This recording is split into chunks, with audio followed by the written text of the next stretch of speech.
नमस्कार साथियों, एक बार फिर मैं दीपंकर समझदार चार्टर्ड अकाउंटेंट, आपका दोस्त और बिजनेस ग्रोथ एसोसिएट। सालों से मतलब आजादी के पहले से जो कर्जा है ये बहुत बुरा माना जाता था। जिसके ऊपर कर्जा चढ़ गया ऐसा लगता था कि जहर चढ़ गया और वो आदमी मरेगा तो अपना तो मरेगा ही, लेकिन उसके साथ में पूरे खानदान को लेकर डूबेगा। उसके बाद में उसका बेटा चुकाएगा, बेटे के बाद में बेटे का बेटा चुकाएगा। पूरे पुश्ते जो है गुलाम बन जाती थी। यस और नो? हम लोगों ने मूवी भी बहुत देखा, लेकिन सच्चाई उससे भी घिनौनी होती थी। लेकिन पहले के जमाने का जो कर्जा था वो हम लोग साहूकारों से लेते थे, और वो ऐसे साहूकार और जमींदार जो ये कह दे कि ये साइन तूने नहीं किया था तो हम लोग कहीं प्रूफ नहीं कर सकते थे। कोई लॉ नहीं था जो उनको चेक कर सके, केवल दादागिरी थी। और वो जो बोलते थे उतना ही ब्याज बना था। अगर आज आपने लोन लिया और कल आपने चुका दिया तो भी अगर वो कहते हैं कि भाई तेरा एक दिन का ब्याज भी 1.5 गुना हो गया और जो सामने वाला चुका नहीं सकता, तो फिर उसको वहीं से उसका गुलाम बन जाना पड़ता था। बहुत सारे कॉम्प्रोमाइजेस करने पड़ते थे और इसके कारण काफी लोग मरते थे और उनका खानदान हर दिन घुट घुट के मरता था। खाने के मतलब प्रॉब्लम हो जाती थी। कुल मिलाकर यह है कि ये जो तानाशाही पहले थी, क्या अभी नहीं है?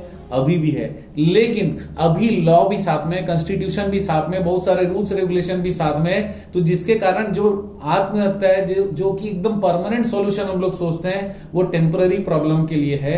और हम लोगों को आत्महत्या करने का कोई भी जरूरत नहीं है अगर आपने लोन लिया है। क्योंकि क्या होता है, नियम आने से लोगों को ये लगने लगा कि अगर मैं मर गया तो मेरे परिवार वाले के ऊपर तो कोई कुछ नहीं चढ़ा पाएगा, पुराने वाले रूल्स तो चले गए, तो सिर्फ मैं ही मर जाता हूं आज के डेट में, और उसके बाद में मेरे परिवार वाले फ्री हो जाएंगे और मैं कुछ चिट्ठी लिखकर मरूंगा ताकि जिसने मुझसे पैसा लिया है वो भी थोड़ा परेशान हो जाए, मेरा परिवार मुक्त हो जाए। लेकिन ऐसा होता नहीं है। आपको पता है, आप बहुत ज्यादा इंपॉर्टेंट हो। आपने किसी परेशानी में, मजबूरी में ये कर्जा लिया था, और वो कर्जा भी इसलिए लिया था ताकि हो सकता है आपके घर में कोई शादी हो, ब्याह हो, कोई ऐसा रस्म आ गया हो, कोई मर गया हो जिसके कारण आपको वो सारे रस्म पूरे करने थे, या फिर कोई ऐसा परेशानी आ गया है जिसमें ये पैसे के बिना आपका काम नहीं बन सकता। कोई बच्चे का एडमिशन होना रहा होगा, हो सकता है कि खाने का जुगाड़ नहीं हो पा रहा था, उस समय ही आपने कुछ नॉमिनल पैसे लिए होंगे।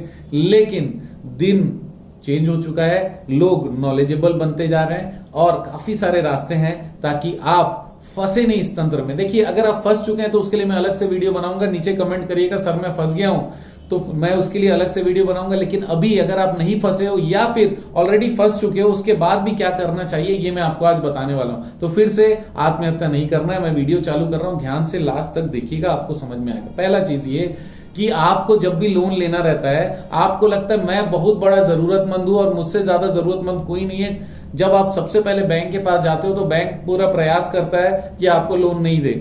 अच्छा, बैंक ऐसा प्रयास करता है का मतलब कि बैंक वाला हमेशा सोचता है कि मैं लोन उसी को दूं जिसको जरूरत नहीं हो, या फिर जिससे मुझे बहुत ज्यादा सिक्योरिटी मिल जाए। अगर तो आपको गोल्ड लोन लेना है तब तो आप बैंक के पास जाते हो, तो भी बैंक वाला आपको बहुत अच्छी तरीके से एंटरटेन करेगा। जरूरी नहीं है वो सारे सरकारी कर्मचारी के जैसे काम करते हैं, और आपका समय भी हो सकता है कि बहुत इंपॉर्टेंट हो, आपके पास सोना है, उसके बाद भी इन लोग टाइम नहीं दे रहे हैं। वैसे आजकल काफी अग्रेसिव हो गए हैं, गोल्ड है तो बैंक बहुत अच्छे से लोन दे देता है। लेकिन अगर आप बैंक के अलावा किसी एनबीएफसी के पास जाओगे तो भी उन लोग आजकल फास्ट काम करने लगे हैं। अगर बैंक और एनबीएफसी बहुत ज्यादा एक्टिव नहीं है और आपके पास समय बहुत ज्यादा शॉर्ट है, तो निधि कंपनीज भी आपको बहुत ज्यादा मदद कर देते हैं। लेकिन आपको जो बेस्ट डील मिले आप वही काम करिएगा, बेस्ट व्यवहार मिले वही काम करिएगा, जेन्युइन लोग मिले वहां पर काम करिएगा। ये पहला चीज हो गया, ये गोल्ड लोन का। लेकिन ये सिक्योर्ड वाली बात हो गई। सर सिक्योरिटी हमारे पास है कहां?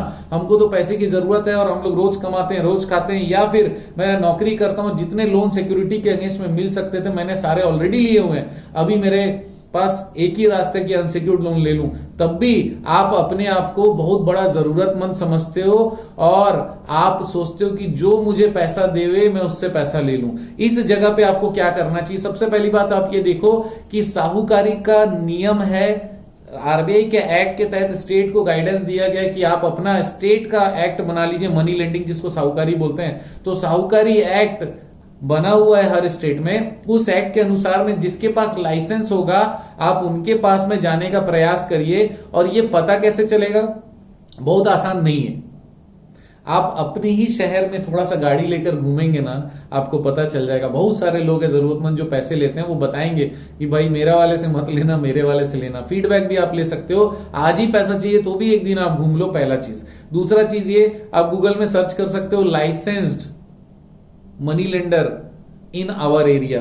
जो आप अपना लोकेशन डाल के, लेकिन उस पर पूरा डिटेल मिलेगा क्या? कोई जरूरी नहीं है, क्योंकि इन लोग ना तो वेबसाइट बनाते हैं ना कहीं पर कुछ डालते हैं। साहूकार वाले लोग बहुत आराम से रहते हैं, अकेले बिजनेस करते हैं, एक आदमी को रखते हैं, उससे काम करते हैं। हो सकता है एक आध जन का मिल जाए तो किस्मत वाली बात है। आप उनसे जाकर मुलाकात करिए, आप बोलिए सर आप लाइसेंस्ड है कि नहीं है, तो बोलेगा आपको पैसा चाहिए कि नहीं। आप अपना कितना भी जरूरत हो उसको बहुत जल्दी से दिखाने की जरूरत नहीं है, अदरवाइज आप फंसने वाले हो। ध्यान से सुनना, आप बोलना कि सर लाइसेंस है तो लाइसेंस दिखा दो, बोले लाइसेंस देख लो, लाइसेंस को चेक कर लेना और लाइसेंस में देख लेना वैलिडिटी कहां तक है।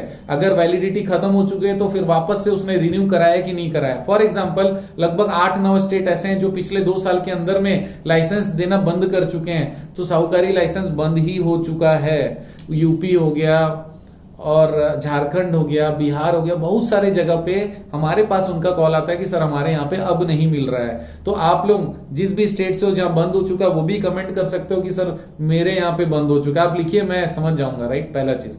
अब इसके बाद में जैसे ही आपको नहीं सर वो एन वक्त पे जब चाहिए तब हम लोग ये कैसे देख सकते हैं, फिर भी प्रयास करिए, क्योंकि आप फिर से बता दूं आपको समझना पड़ेगा कि आप ग्राहक हो और जो व्यक्ति ये धंधा कर रहा है ना, उस धंधा इन द सेंस वो बिजनेस है, इसको वर्ड को ज्यादा उसमें ट्विस्टिंग में मत जाइएगा, बिजनेस है, उसका भी बिजनेस है, रेस्पेक्टिव बिजनेस है, तो वो उसको भी कस्टमर चाहिए, अच्छे कस्टमर चाहिए। और जो कस्टमर पूछताछ करता है इसका मतलब है कि वो चुकाने का भी नियत रखता है। ये भी याद रखिएगा, आपका गुडविल बढ़ाता है, राइट। आपको बहुत ज्यादा जरूरत है, पीछे एकदम पूरा खून निकला हुआ है, लेकिन आप पीछे मतलब दिमाग में पूरा ऐसा चल रहा है कि अभी नहीं मिला तो कैसे होगा, लेकिन नॉर्मल हो जाओ, अभिषेक बच्चन हो जाओ, कोई एक्सप्रेशन मत दो, राइट। एकदम प्रेम से जाओ, बोलो कि सर आपका है क्या है, तो फिर मुझे जरूरत है, लेकिन मैं प्रयास कर रहा हूं कि मैं और भी लोगों से बात करूं, आपका रेट ऑफ इंटरेस्ट क्या है, सारी चीजों के बारे में एकदम कूल और काम होके आपको बात करना चाहिए। तो सर मुझे तो जरूरत बहुत ज्यादा है, होल्ड कर लो, थोड़ा सा डायलॉग, मेरी बात मान लो 2 मिनट के लिए, करके देख लो, ठीक है। अगर वहां पर नहीं मिला तो फिर आप दूसरे जगह जाओ। ऐसे 3-4 जगह घूमने के बाद आपको रेट वगैरह सही मिला, अब सही तो मिल गया,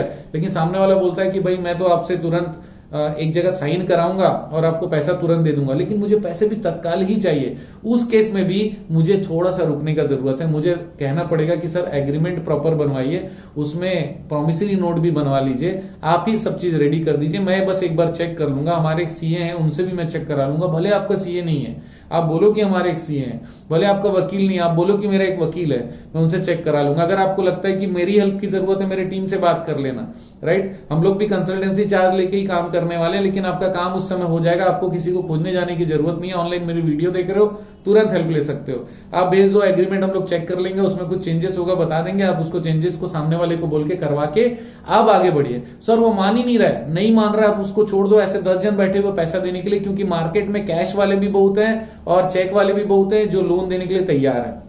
दूसरा चीज ये कि आप एग्रीमेंट में प्रयास करिए कि सामने वाला चेक से अगर आपको ट्रांसफर करे तो बहुत अच्छी बात है।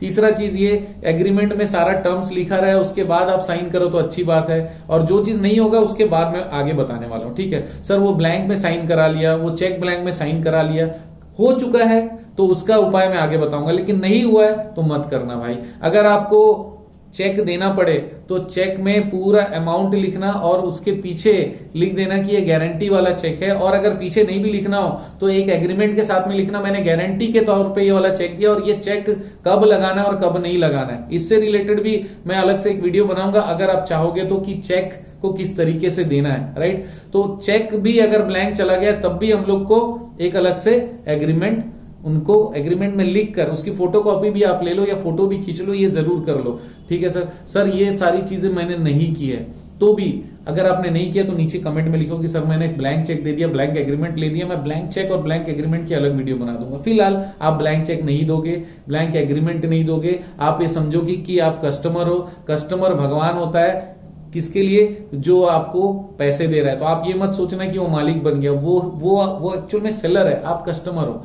इसीलिए आपको आराम से कूल होकर सारी चीजों को तैयारी करनी है, और उसके बाद जब सामने वाला व्यवहार में आ जाए, मतलब लोन दे दे, उसके बाद आप इंस्टॉलमेंट दे रहे हो, कहीं पर किसी भी प्रकार का कोई गलत करे, कोई प्रेशर करे, आपके फैमिली में घर में घुसने की कोशिश करे, फैमिली वाले को धमकाए, या फिर आपका पब्लिक में आपका रेस्पेक्ट कहीं कम करने की कोशिश करे, तो लॉ लीगल बहुत सारी प्रोविजंस है जो कि अलग अलग वीडियोस में मैंने बताए और बताने वाला हूं कि आप पुलिस में भी जा सकते हो, कोर्ट में भी जा सकते हो, उनके अगेंस्ट में कौन कौन सी धाराएं हैं जिसमें आप कंप्लेंट लिखा सकते हो, किसी लोकल वकील को पकड़कर आप ये सारे काम कर सकते हो, और वो वकील भी कौन कौन से धारा में बनाना चाहिए, ये सारी चीजें हम लोग आपको बताने वाले हैं। आप ध्यान से बस ये करना है कि पेपर बनना चाहिए, और सामने वाले को हम लोगों को लिखा पढ़ी के साथ में चेक भी अगर आप दे रहे हो तो पेमेंट भी दे रहे हो तो उसकी भी रसीद ले लो। अगर आपने कोई चेक दिया उसकी फोटोकॉपी लेकर सामने वाले से साइन लिखवा लो फोटोकॉपी में और लिख दो, उससे लिखवाओ कि सर ये गारंटी चेक है, लिख के दो। अगर सामने वाला किसी भी प्रकार से नहीं मानता और व्यवहार होने के बाद में आपको परेशान करता है, आप हमको कमेंट कर सकते हो। हम लोग बहुत सारे स्पेशल प्रोविजंस आपको प्रोवाइड कर सकते हैं जिससे कि आप सामने वाले से बच सकते हो और उन चीजों को रोक सकते हो जो कि होना नहीं चाहिए। कोई भी व्यक्ति रेस्पेक्टेड है, किसी का भी रेस्पेक्ट जाना नहीं चाहिए। ज्यादा लोग आत्महत्या इसलिए करते हैं क्योंकि उनकी 4 जन के सामने बेइज्जती हो चुकी रहती है, उनके बच्चों के सामने कोई मारता है, उनकी बीवी के सामने कोई मारता है, उनके खानदान के सामने इंसल्ट कर देता है। ये सारी परिस्थिति जब आती है तो सामने वाले को समझ में नहीं आता। उस समय आप चले गए अगर, तो फिर आप सोच नहीं सकते कि आप समाज का कितना बड़ा नुकसान करोगे। समाज को छोड़ दो, अपने परिवार का कितना बड़ा नुकसान करोगे। और यही नहीं, आप परिवार में गलत ट्रेंड ला दोगे। आत्महत्या करता है हमारा पापा या हमारे सीनियर आत्महत्या करते हैं जब परेशानी आती है। आपके बच्चे और बाकी लोगों को भी जैसी परेशानी आएगी वो भी आत्महत्या करने चले जाएगा। उसको लगेगा ये सॉल्यूशन जब पिताजी कर चुके हैं तो मैं भी कर सकता हूं। तो आपको एग्जाम्पल क्या बनाना है कि अगर कोई परेशानी आए, बेटे को बताओ बेटा बहुत परेशान है हम लोग, लेकिन लड़ेंगे, जीतेंगे, कोरबो लड़बो जीतबो रे, इस जगह से निकलेंगे। और निकलने के लिए सारे रास्ते बताने के लिए हम और हमारी टीम बैठी हुई है। आपका कमेंट आता रहेगा, मैं यूजफुल वीडियो बनाता रहूंगा।